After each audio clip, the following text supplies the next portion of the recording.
So again, you've joined the CyberSite webinar, and I'll be talking about Phaco Fundamentals. This is part 1 of 2, and I just wanted to get started by letting you know that I have no financial disclosures. I'm not a paid consultant. I have no financial disclosures. So everything that I say is my own opinion, and I hope it will be useful for you. So I practice currently in Manhattan, New York, and I was for 11 years a clinical associate professor and the associate residency program director at the New York University School of Medicine. So I just wanted to ask everybody who you are and take a poll of who we have with us today and some of our audience members to get some idea of who we have with us. Okay. So which of the following best describes your current position? Are you an ophthalmology attending or resident? Are you an optometrist, a technician, an ophthalmic nurse, or another eye care provider? And if you could answer for me, that would be great, although I see nothing here. Here we go. And okay, so let's go ahead, and I believe that you can click and answer and participate in this poll so we can get an idea of who's joined us today. I'm hoping to be able to tailor some of my comments and some of the discussion or the chats to the audience that is here today. Okay, so I see that there are a number of you who are answering. Okay, and we have here, it looks like, okay. So about 77% of you are an ophthalmology attending or a resident. We have a few optometrists with us, and we have 7 who are other eye care providers today. And I just want to say that we welcome everybody. We hope this conversation is going to be useful to all who provide care, although I will be focusing obviously on surgical technique. Okay. The second question, oops, I'm going to have to go back here. The second question that I would like to ask is, for those of you who are in practice, how long have you been in practice? Are you currently in training in practice 0 to 5 years, 5 to 10 years, 10 to 20 years, or greater than 20 years? And let's see if I can go to question number 2, and here we go. So again, how long have you been in practice? And we have a lot of you voting currently, and we're just going to wait a moment to see. Fantastic. Just to let you know, I've been in practice for almost 12 years now, and I completed my training at NYU, where I was a faculty member for many years, so about 15 years. Okay, fantastic. This is great. We have a very nice mix. So it looks like almost a third, currently in training, recently out of training, 0 to 5 years, in training 5 to 10 years, and then almost evenly spread, 10 to 20 years. So fantastic. So hopefully some of the things that I'm going to talk about are going to be useful at all stages. Okay. And we're going to go now to question number 3. And that is, are you currently doing surgery? So are you currently, for those who are performing cataract surgery, do you currently perform extracap or manual small incision cataract surgery? I know that in various parts of the world that many eye care providers don't have access to the materials needed to perform surgery, and there are many eye care providers who are performing surgery who are not physicians, so we understand that there is a wide range here. Okay, and what we see here, okay,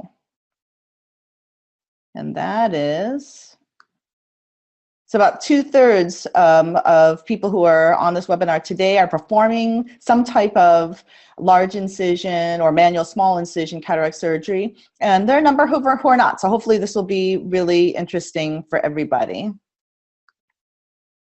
Okay, and then we're going to go on to question 4, and that is, have you received, for those of you who are performing any type of cataract surgery, how many of you received any kind of phaco training? So we know that there are many parts of the world that are offering training courses, and I'll speak about one of them that I participate with, but I'm just curious to know how many of you have already received phaco training. So it looks like that a fair number of you have already received training. And my hope is that this will be an additional means of getting some information. So, okay, so about, again, a third have not received training and 2/3 have. So great, this will be right up everyone's alley, I think. Okay, and then we're gonna try one last question, and that is, okay. For those who've already received training, do you perform phaco regularly? So we know that oftentimes many people get trained, but they don't have access to the materials or the supplies in order to continue performing surgery regularly, and that's a challenge. And so that's something that we want to also discuss. And so we're letting everybody weigh in right now. And this is fantastic. I think this is really going to be so helpful, because we'll have a nice discussion, hopefully that's relevant to many of you. And that is, okay, so for those of you who received training, half of you are still performing it regularly and half of you are not.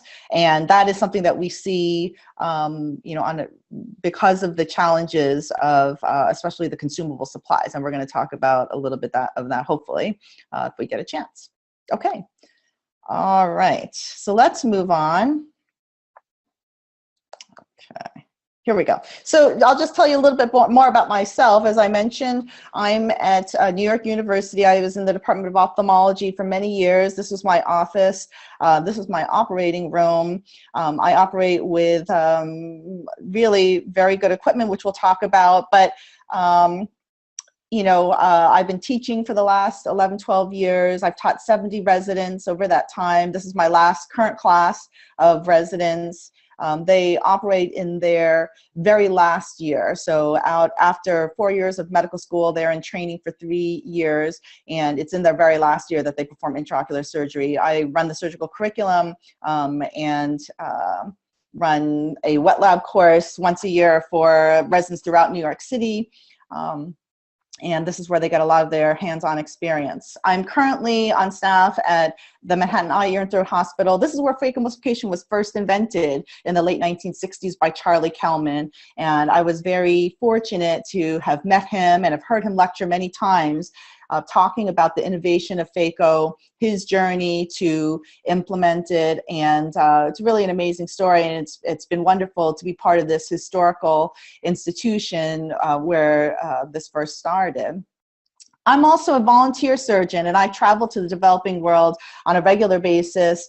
I volunteer with an organization from California called Hospital de la Familia, and I've been traveling to Guatemala for the last 10 years. I'm also on the board of the organization Vision Care, which is based in Seoul, Korea, and we've recently opened a New York branch. And I travel regularly to Ethiopia, where we've developed a partnership with a hospital in the city of Addis Ababa. And this is the room that we have equipped in the clinic. This is our operating room there. And as I mentioned, we have developed a phaco training course in which we partner with the Ophthalmic Society of Ethiopia, training 2 doctors a year that go through a 6-month-long program.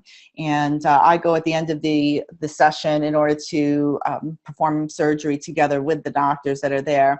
And the reason why I share this with you is to let you know that that I understand the challenge, some of the challenges. It's obviously different in different places, but some of the challenges of doing cataract surgery or phacoemulsification under conditions where you don't have all of the materials that you need. But I will absolutely say that the the general principles are the same anywhere, and that very successful surgery can be done in the developing world. And this is a question actually that was sent to me ahead of time, and it says that some people argue phacoemulsification is not for low-income countries. Do you think this is right? And the answer is, I believe phacoemulsification can be performed in any part of the world.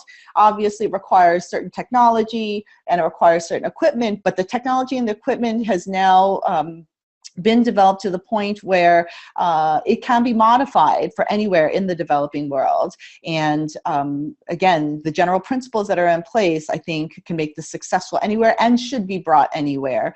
Does that mean that there's no place for manual small incision? No, there is always a place for that surgery. And so I think it's very important for surgeons to have both techniques in their armamentarium. And my goal is to try to educate for phaco.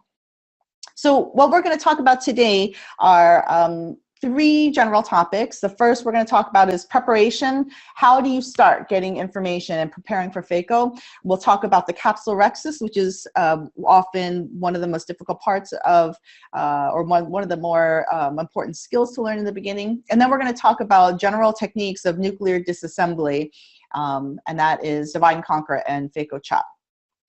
So if we prepare for phaco, of course, it's always important to read up and to look at a lot of videos. And secondly, it's important to understand what the equipment is and to know it in detail, what's possible, what's not possible, how you can maximize and make things more efficient for you. And then clearly to do practice before operating intraocularly. And I'll talk about some wet lab models, artificial systems that are available, and simulation that can be very helpful. Some of the educational resources that I recommend are here, and these are three really excellent texts. The first is by Michael Colvard, Achieving Excellence in Cataract Surgery. It's a step-by-step approach, and I do think that this is a standard text which has been used that is excellent. The second in the middle is Bonnie Ann Henderson's book, Essentials of Cataract Surgery.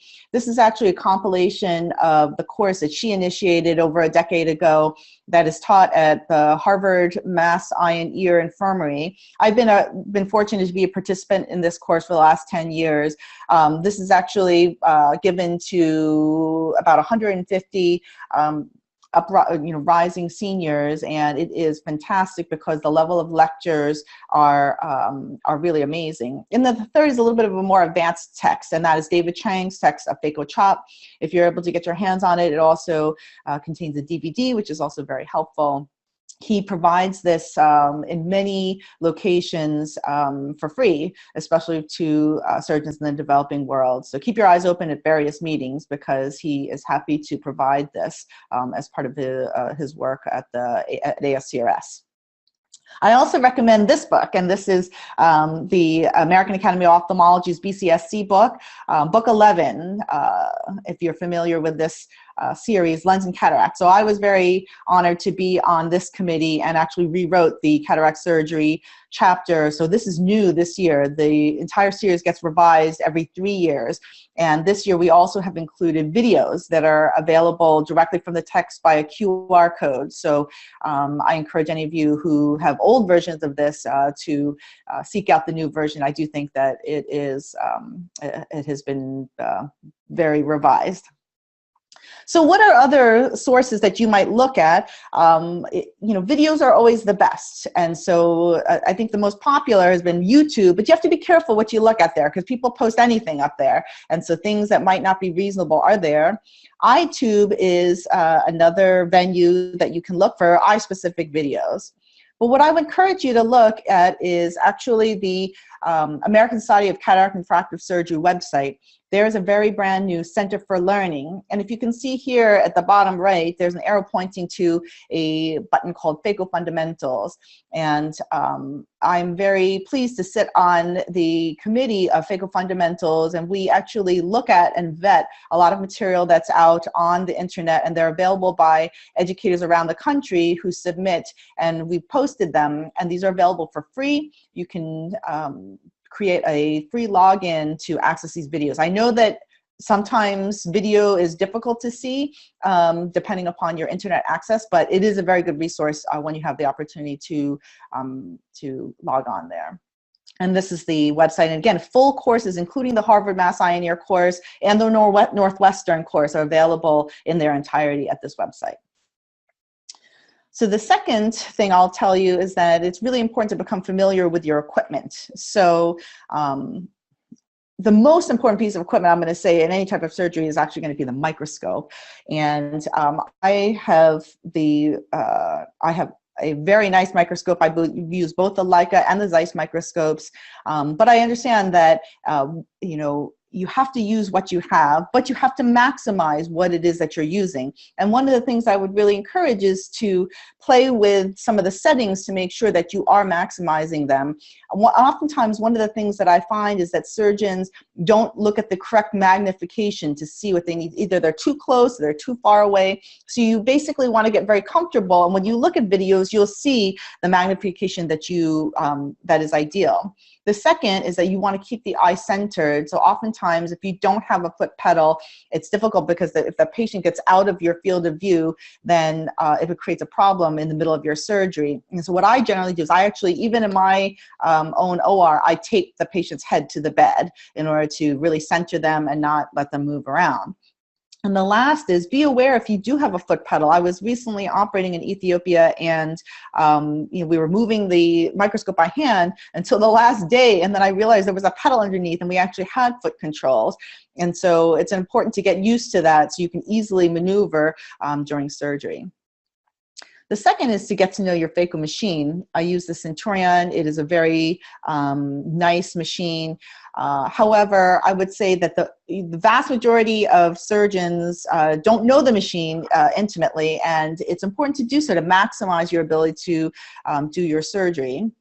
The surgery that I do on my missions is usually a tabletop machine, and I'm just going to discuss it very briefly to talk about, you know, the things that you can adjust rather than just pushing, you know, Phaco 1 or Phaco 2 or ultrasound 1, ultrasound 2, to understand that you can adjust those settings in order to make your technique improved. So there's phaco power, there's vacuum, and then there's irrigation. And we'll talk about them briefly. Phaco power, you want to use only the amount of energy that you need. And so generally, if you have a fixed phaco, I would say 30 to 40% phaco is a reasonable place to start. If you have a harder lens, 50 to 60%. If you have linear, I actually use a linear setting all the way up to 80%. But if you're using 80% just straight fixed power, that is too high. And so you'll have to adjust accordingly. And you'll have to adjust based on what's happening. So if the lens is being pushed away from you, you may need to increase your power. Or if you are getting wound burn or wound gape at the end of your cases, then you're going to need to decrease the power. Vacuum. The difference between ultrasound 1 and ultrasound 2 is the amount of vacuum. And so essentially the two settings that you want to know are during sculpting, you should have low vacuum. And so I have generally 30 or 40% vacuum, or 30 or 40 millimeters of vacuum. And then during quadrant removal, you'll raise the vacuum. And that's going to depend very, very much on your machine. On the Centurion, I'm going up to 400, but I'm going to say that that's very, very high. So you will have to see how well you're grasping the pieces and adjust your vacuum accordingly. And then irrigation, so that's the amount of fluid that's going in the eye. You'll control that by adjusting the bottle height. So if your anterior chamber is collapsing, you'll raise the bottle, or if iris is coming out through the wounds, or you're just you're getting too much fluid, then you'll have to lower that, usually manually. The latest machines now have active fluidics, in which there's actually no bottle. There's actually compression on a irrigation bag, and so that can be adjusted also in the machine settings. The handpiece is an important thing to get to know. And one of the most important things for the beginning phaco surgeon is to get comfortable holding it and to figure out where your hand is going to be, holding it like a pencil. I've noticed sometimes beginning surgeons will hold it very awkwardly because they believe that in order to fit through the wound, they're going to have to position it in a way that is not natural. And so it's important to establish that very early.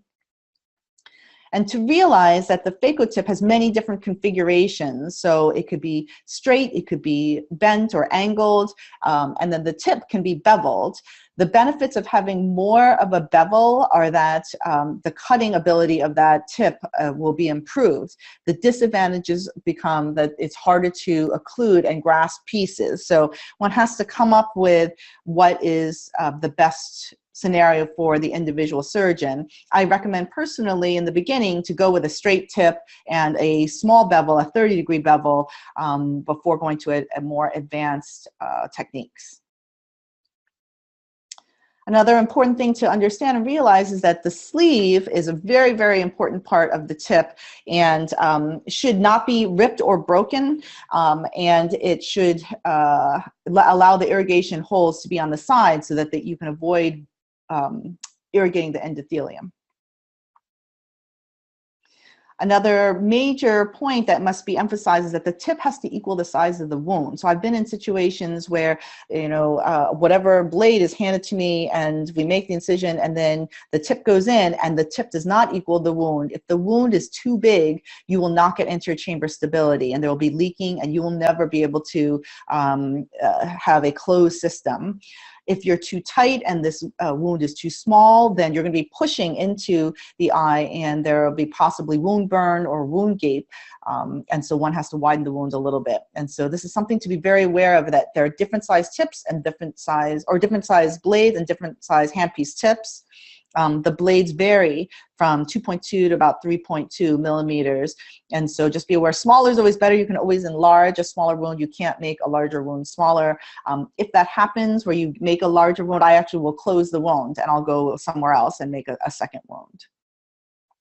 The phaco foot pedal is important to understand that there are 3 positions. First position is irrigation, second position is aspiration, and third position is phaco. So you want to get a feel on your foot pedal. It's a linear setting.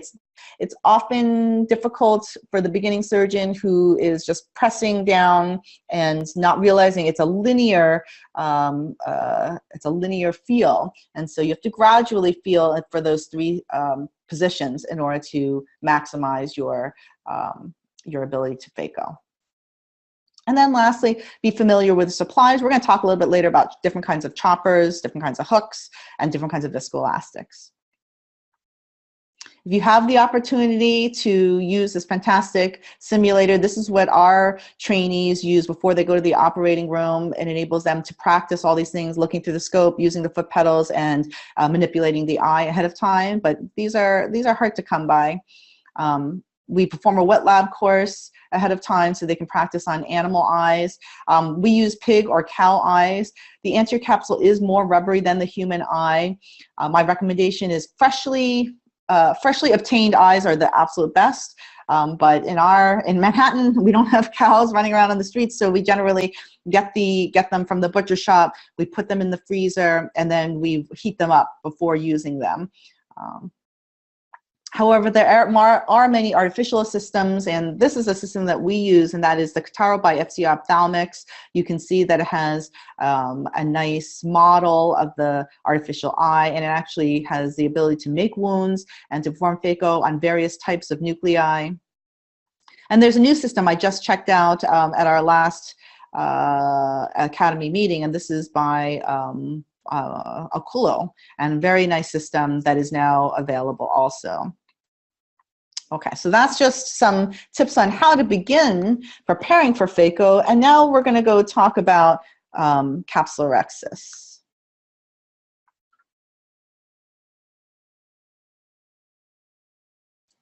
Okay. So this is the part of surgery. I'm assuming that we'll talk next time about making wounds, but this is the part that usually for a surgeon who already is performing manual small incision or extracapsular surgery, this is the part that is different. And why do we do a continuous curvilinear capsulorhexis? And what we're doing here is, as opposed to making a can opener, just an opening in the anterior capsule, we need to make a very smooth curvilinear opening in order to prevent radial tears, which can then propagate posteriorly. And what happens is, as we're doing phaco and we're pushing on the lens, if there is a tear that wraps around, then we're going to end up with a dropped nucleus. And even if it doesn't drop, we can end up with vitreous prolapse if that tear radializes. We also are trying to make a capsulorhexis that's a particular size, so usually 1 millimeter smaller than the edge of the optic, in order to keep a lens centered and prevent it from prolapsing out of the bag. Another question that was posed to me was, is femtosecond laser the future?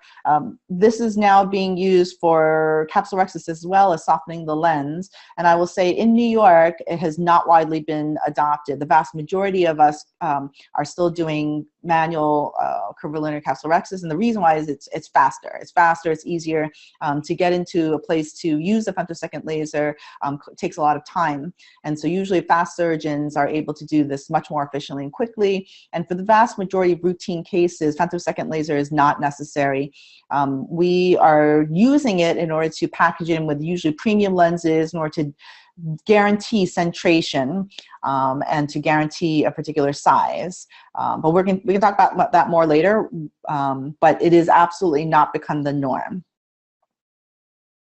So the first thing I will say is we need to maximize visualization to do a capsulorhexis, and that is good dilation. And so using all manners of dilating the pupil is very important.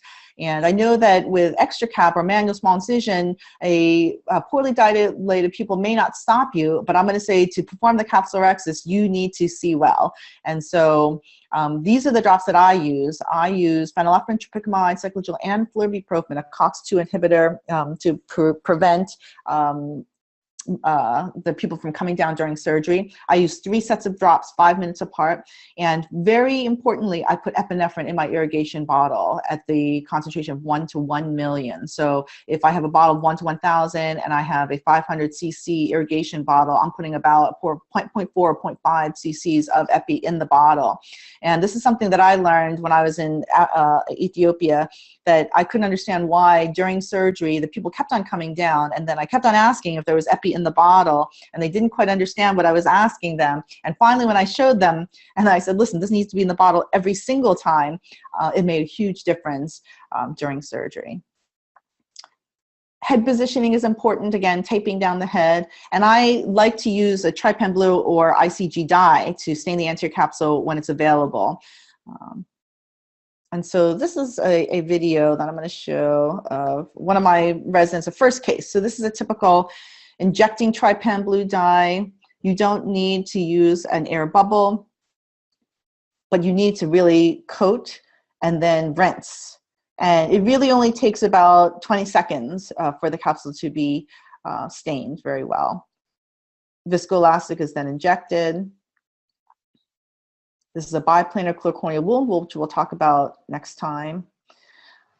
And then we begin with a capsulorhexis needle. So a couple of comments that I'll make. You'll see here that the entire rhexis is going to be made with just the needle and not with forceps. And I will say that I tend to do it just with the needle. It's a little bit slower, it's not as fast, but it's very convenient because you don't have to switch instruments. And I also think that you know, often capsulorhexis forceps, even in my own operating room, often get broken easily, and the ends do not necessarily meet them because very inconvenient. And so I actually teach all of my residents to perform the entire rhexis with just the bent needle. The needle itself, I actually also bend myself when I'm on a mission. So oftentimes I've been handed needles that have been bent by the ophthalmic nurses or technicians, and I will actually just bend my own, simply because I like the end bent only. And you know, it's a very fine tip that it's easier to do under the microscope than to do grossly. And you can see here that this is a very slow, deliberate pulling of the rhexis around. And that's the other tip that I will give, is that going from a can opener to a curvilinear capsulorhexis, it's important to note that the motions are much smaller and should be smooth. Clockwise versus counterclockwise, it doesn't matter, but I will say generally under the wound first is preferred because of visualization. So it's more difficult to perform the capsulorhexis away and then bring it under the wound at the end because it's generally harder to see. So I generally start either to the left or to the right, but bring it under the wound first and then go all the way around.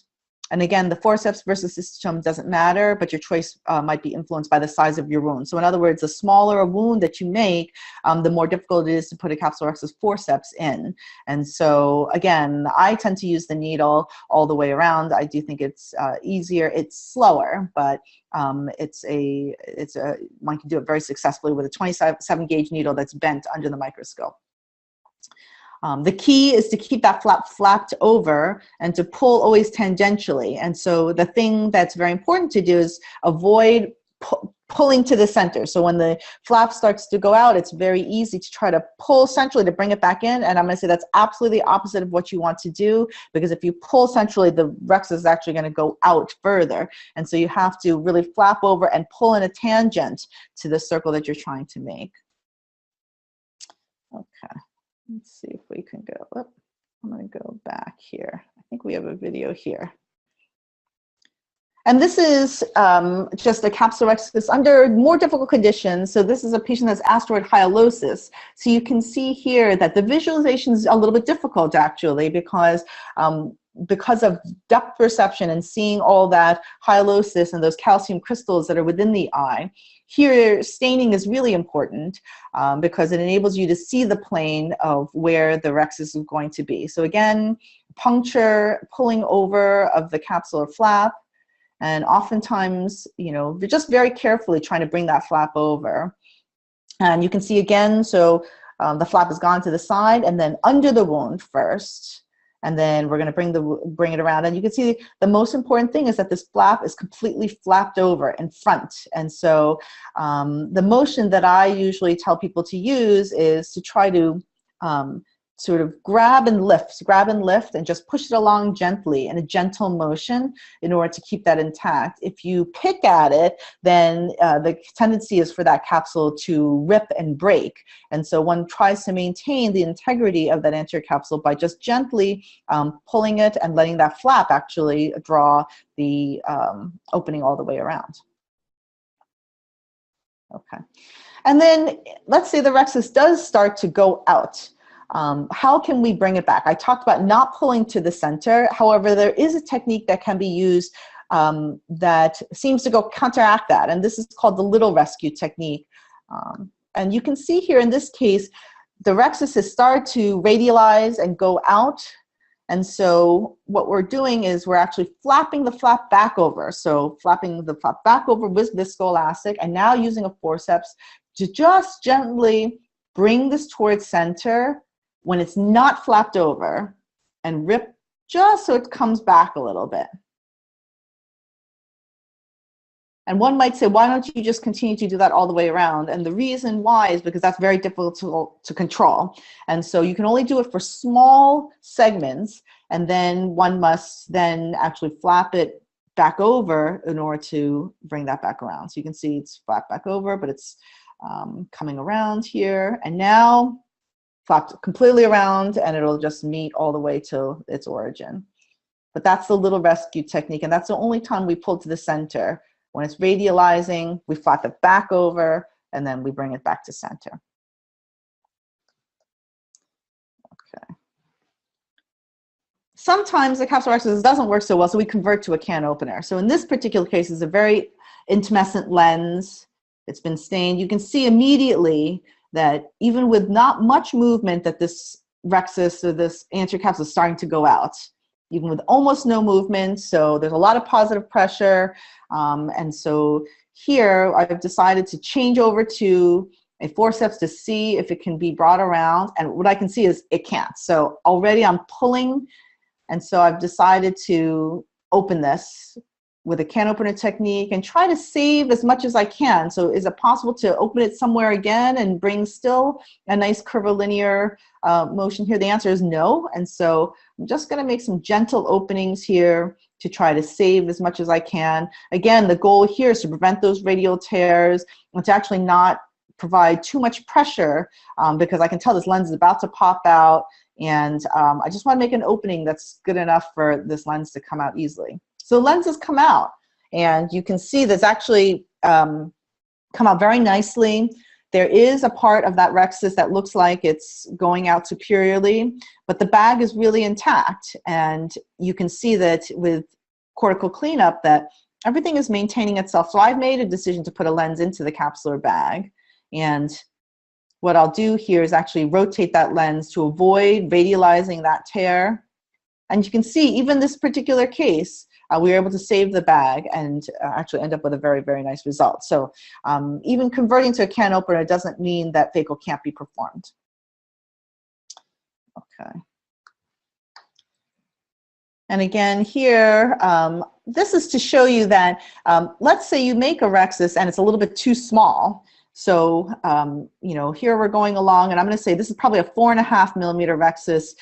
Sometimes it's hard to judge based on the size of the pupil. I would say this is fairly well dilated, but not widely dilated. But our rhexis is a little bit small in this particular case.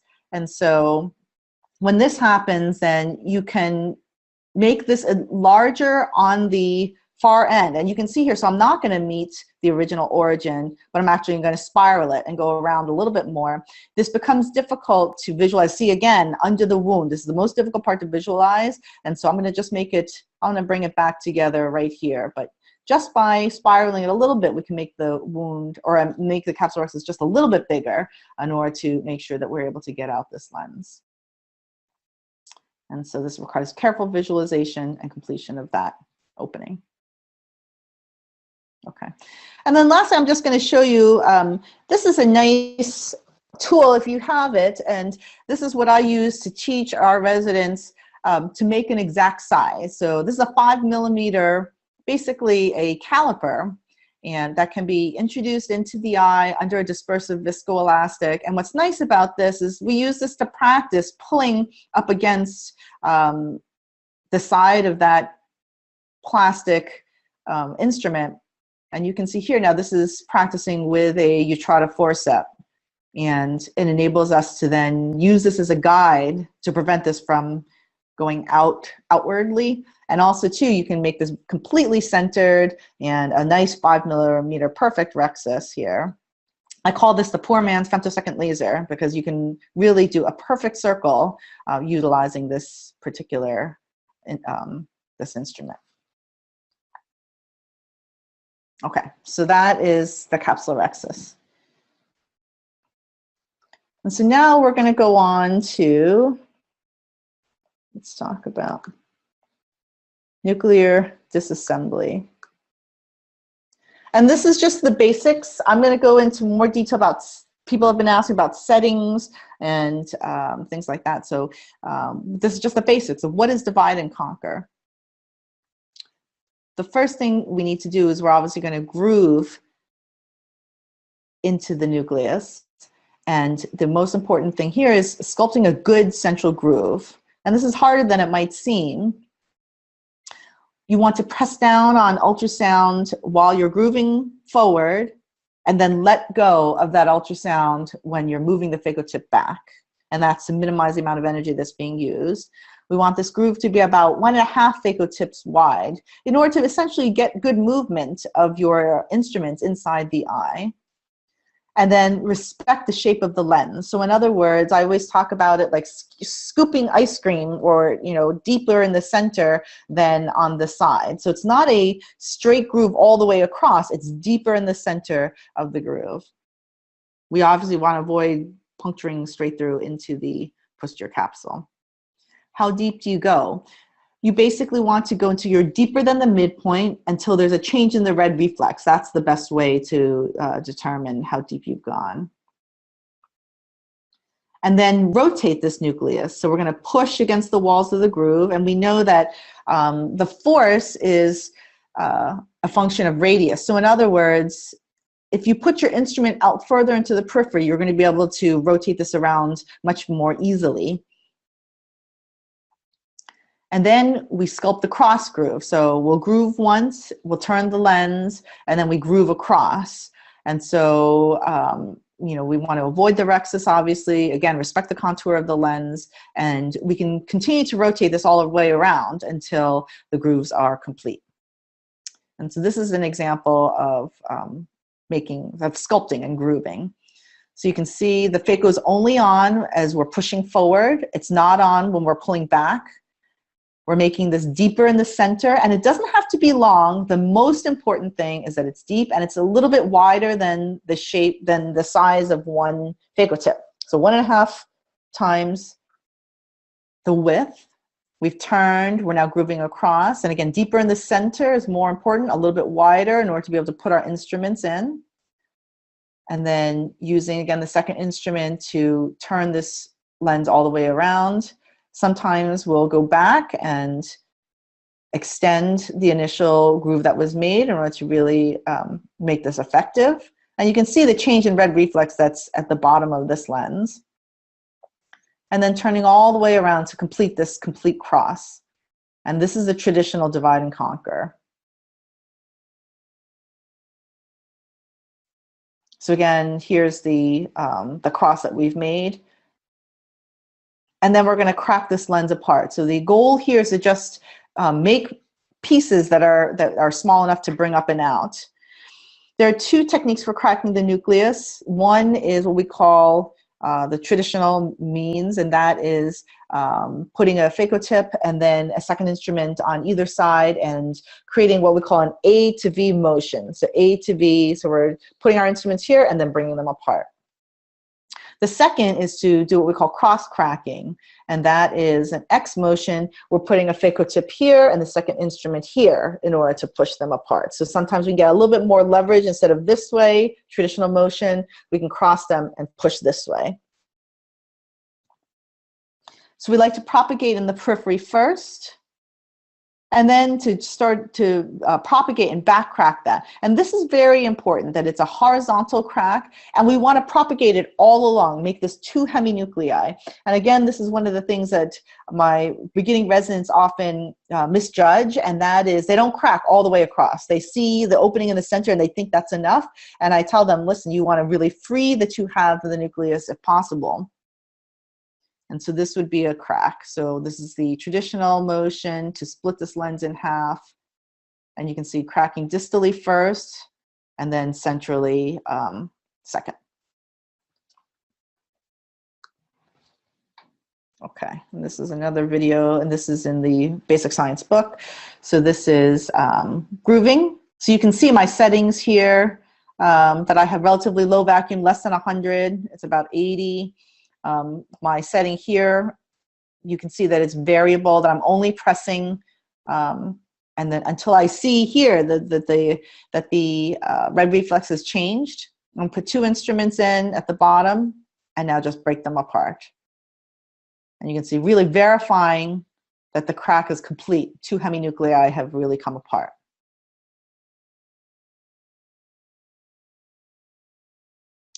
And now we'll move on to, once you've cracked, how do you remove the quadrants? We're going to change to high vacuum and then impale the quadrant using ultrasound, burying the tip all the way, and then building vacuum to pull the piece to a central safe zone. And this is the part which I also feel with beginning phaco surgeons is difficult, and that is the concept of burrowing in on position 3 on the foot pedal and coming to position 2 without moving your hands in order to grab that piece.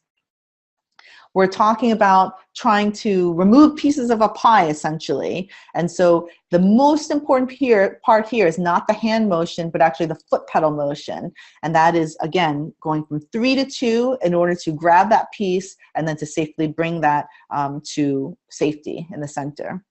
When you get to the last piece, you have to use a second instrument to protect your capsule because you can get post-occlusion surge and basically vacuum up your posterior capsule into the phaco tip if you're not protecting yourself at the very end. And so here is an example. So this is high vacuum that piece coming forward. And what the most important thing I'm going to emphasize here that you can see is there's very little movement of the handpiece itself. So so sometimes we do see a little bit of jostling about and reaching for and grabbing and going forward to the piece.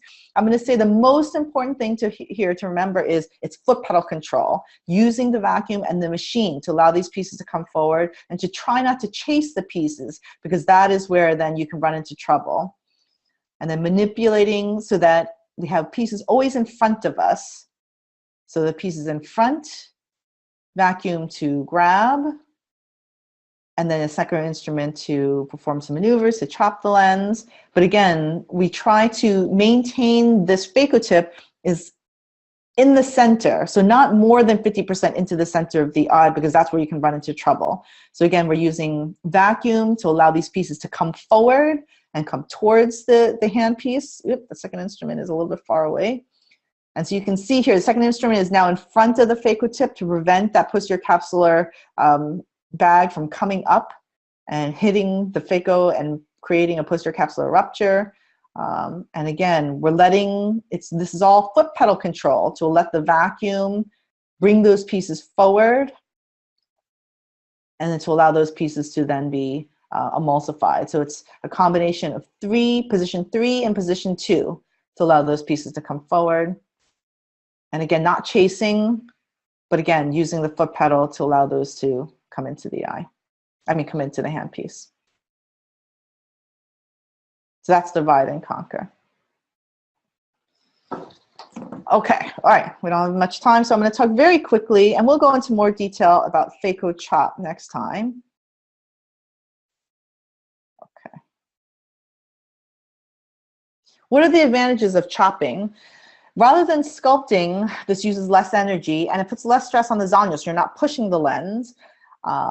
Because mechanical chopping is done with a second instrument, phaco is performed centrally away from the posterior capsule. There are 2 types of chop, and that's horizontal chop and vertical chop. That means that there are different kinds of choppers, and it's very important to know what kind of chopper that you have, because they're not going to be the same. These are horizontal choppers that have a cutting edge on the inner aspect, on the inner rim here. And the motion is to engage the lens and then to bring the chopper from the periphery to the center, and then to push the 2 pieces apart in a horizontal manner. So basically, you want to grab the lens proximal to the center, phaco to the center, and then usually if you can bring the chopper around the equator, that's going to be your most effective horizontal chop. Okay, so let's take a look here. Okay, so you can see here, this lens has been cracked. We're going to engage, bring the chopper around the equator, and then basically bring it in a motion, smooth motion towards the phaco tip. We then have now decompressed the eye. We have a piece that's out. And so from my standpoint, we're home free. The pieces are going to come out easily. So again, we gauge with high vacuum, bring the chopper around the back, and just bring it basically towards the phaco tip and allow those pieces to chop off. And in this particular case, this is a traditional stop and chop maneuver. And so the lens has been grooved and cracked, and now we're just chopping, horizontal chopping the second half.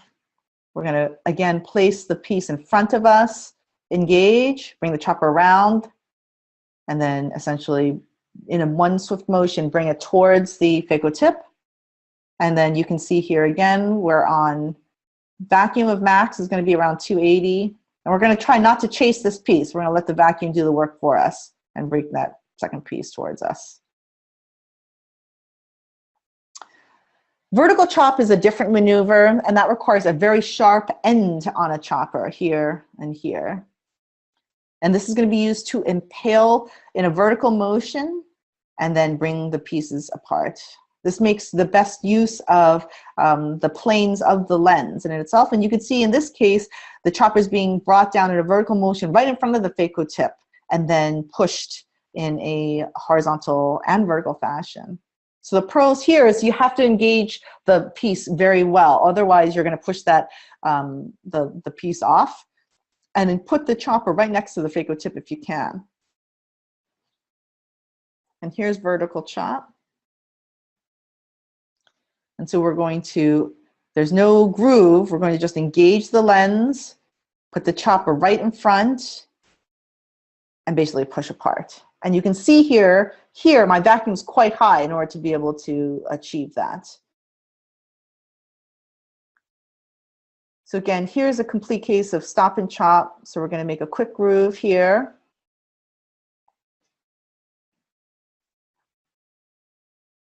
We're going to groove. It's a 1.5 phaco tips wide. We're going to wait till we see that red reflex change. And so we're going to go ahead and crack this nucleus apart. We'll make a nice crack, propagate it all the way. There are 2 heminuclei. And we're making sure that they're really apart. We're going to turn the lens, I believe.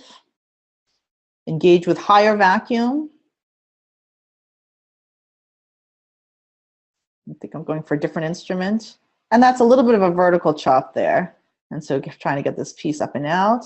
So again, my goal here is not to reach out into the periphery with my phaco tip, but instead use the vacuum to let these pieces come forward. You can see my vacuum is here. The highest vacuum is going to be around 400, but I'm using it rarely, so it's a linear vacuum. We're going to turn the lens so it's in front, engage again, and use a horizontal chop. So some of the choppers can be used for both. My favorite chopper is this instrument called a Cybele chopper. It has a little bit of a rounded edge, but it has a very good, and a little bit of a paddle that can turn the lens, but it also can do a nice horizontal chop very easily. And so again, you can notice that we're using the vacuum to let those pieces come towards the phaco tip, and we're going to protect by putting the second instrument right in front. Okay. So in summary then, we're going to use the right instrument to do chop, horizontal vertical chopping, and we're going to grab the lens with good vacuum, and then be flexible. Use the most convenient technique, obviously, at the moment. Okay, so this ends the formal part of our program, and I just want to see if there are any questions that you have, and so you can chat with me to ask questions. Okay, so I have a question here from Deval Patel, who's asking, what energy settings do you use for chopping soft nuclei? And the answer is soft nuclei are hard to chop, and it depends upon how soft. So with a very soft lens, if there is for example, a posterior polar cataract or a PSC cataract, and that's the reason that the vision is compromised, then I actually will do a pop and chop. So I'll actually use pretty aggressive hydrodissection to bring that lens up and then out of the bag, and then actually just use vacuum in order to phacoemulsify that lens. Chopping a soft nucleus is very difficult, and so depending upon, again, how soft it is, I would say that a better approach is to try to go for prolapsing that lens if possible. Okay, I have a couple of other questions here. All right. Okay. Dr. S. Prabhakar Krishnacharya asks, is it a posterior Y suture visibility that guides to stop sculpting or red reflex visibility? So I'm going to say if you can see those sutures, then that's fantastic. However, usually that's not the guide that I'm using. It's the red reflex. So once you've sculpted through enough and you see a change in the red reflex, that is usually what we use to guide our our conclusion of sculpting. Okay. A few other questions that I have here include, okay.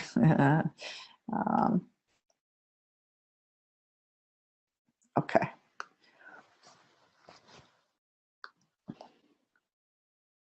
I'm going to answer, how do you manage, the question disappeared. The question was about pseudo-exfoliation. So what do you do in a pseudo-exfoliation?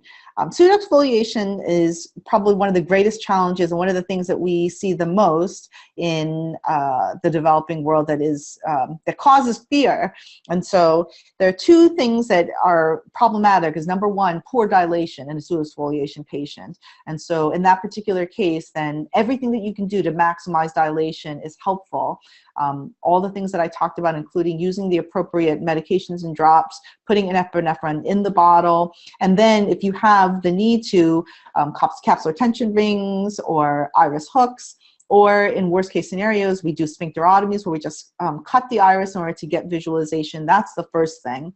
And number two, the second thing is obviously the zonules and making sure that the zonules are intact and minimizing the risk to the zonules. So I would say in that particular type of case, technique is everything. So I've seen cases where there's been too much manipulation during the surgery, and that's actually ripped all the remaining few zonules out in the patient.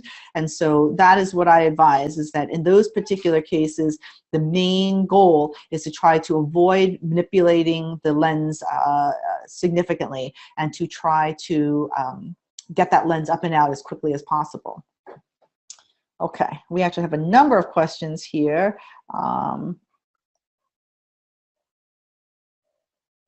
Okay.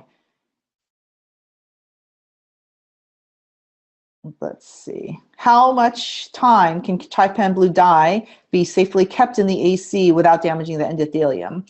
That's a good question. I would say that, I mean, we generally don't leave the trypan blue dye in longer than a minute. Have I left it a minute? I've left it a minute, 60 seconds. And actually, in early cases with my residents, I'll tell them, put it in for 30 seconds. We sit there and we watch the clock 30 seconds to make sure that it really gives a good stain. I don't know if there's a maximum amount of time, but generally we wash it out after a minute or so, and it's usually not problematic. I did have a case that was presented to me of somebody who accidentally injected trypan blue actually into the corneal stroma and didn't actually get inside the eye. And in that case, the cornea was stained. However, it actually disappeared within 24 hours. And so that is something that, if that happens, then you just, hold off on surgery and come back another day. Okay. Let's take a look. Somebody else also asks here, what is your opinion on doing phaco with the lens in the AC? And I'm going to say, in many cases, I actually do that. Is it safer? It's safer for, obviously, for the posterior capsule. And so if it's safe for the posterior capsule, however, the disadvantage is you're going to damage the corneal endothelium with your phaco energy. And so in those particular cases, A, I wouldn't do it with a very, very dense lens where you're going to use a lot of energy. And B, I would continuously add viscoelastic in order to protect the endothelium. And so you have to add viscoelastic continuously and try to stay at the iris plane if all possible. With a very soft lens where it's going to be mostly aspiration and not a lot of phaco energy, then I'm going to say that is a very, very viable thing to do. Pop the lens into the AC and then perform the phaco there. Try to stay at the iris plane if at all possible.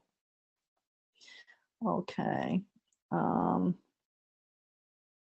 then I have a question here. Is it better to do a slightly leaky wound rather than a tight wound to prevent wound burn? So we talked about wound size, and the answer is, if you think you're going to get wound burn, then yes, a little bit of a wider wound is better. What I found is with some of these tabletop phaco machines that we're getting wound burn in almost every single case, even without a lot of phaco, what I've actually done is it's better to go with a scleral tunnel wound. So push the wound back from the clear cornea a little bit.